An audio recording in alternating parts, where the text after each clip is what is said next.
Let's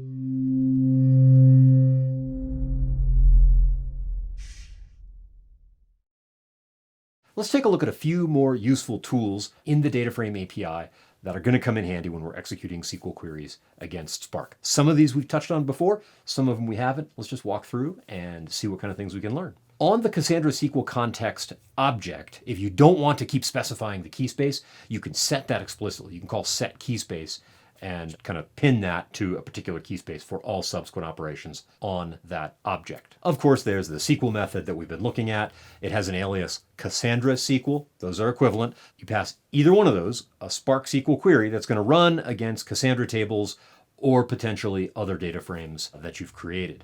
Now, about that idea of another data frame participating in a SQL query, we get that done with the register temp table method. Now imagine through some process you've got a data frame. You probably started by querying a Cassandra table, you did some other stuff to it, maybe you manipulated it through the data frame API. Any of those things is an option, but you've got this data frame and you've got another Spark SQL query you want to execute that operates partially on that data frame. Well, you can register that as a temporary table, and then it participates as a table in future SQL queries. It doesn't exist in Cassandra. It's not persisted anywhere but in Spark, but this is super handy if you've got a data frame lying around that you want to be able to act like a real table going forward. The explain method is going to print out to the console the plan that Spark is going to execute to actually compute that data frame when computation is forced by an action. This is a lot like the familiar explain plan from the relational world. It's a key step in optimizing a Spark SQL query. And of course, you will have to understand enough about Spark's internal architecture and how it distributes computational work throughout a cluster to make sense of what explain tells you.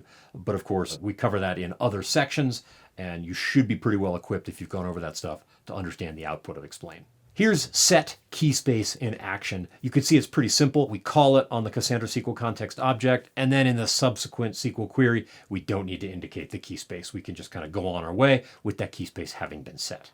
But this example isn't trivial. Take a look at the query we're executing. We're looking for a list of actors and the highest rating they've obtained in any film they've been in. That's what this query is going to give us. And the data frame is called maxdf in our shell. That's important because in our next example, we register this as a temp table.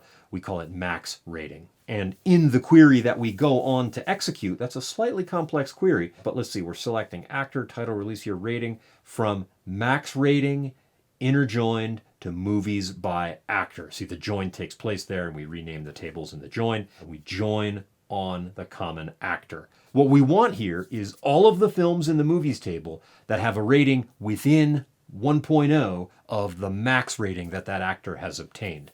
This is easy since we had that max ratings data frame lying around.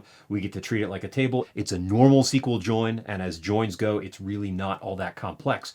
So what would have been a difficult computation is made very familiar and very easy by Spark SQL. And now that we have a somewhat interesting query happening, it's worthwhile trying an explain. And here is what actual output from the explain method would look like. You're welcome to pause the video and walk through each one of those steps and get an idea of what Spark is doing to get the job done. As I said, really to understand this, you do have to have a decent grasp of the internals and how Spark distributes work around the cluster, but with a little bit of that in hand, you can make sense of this. So those are just a few extra tools that are going to come in handy when you're querying Cassandra with Spark SQL.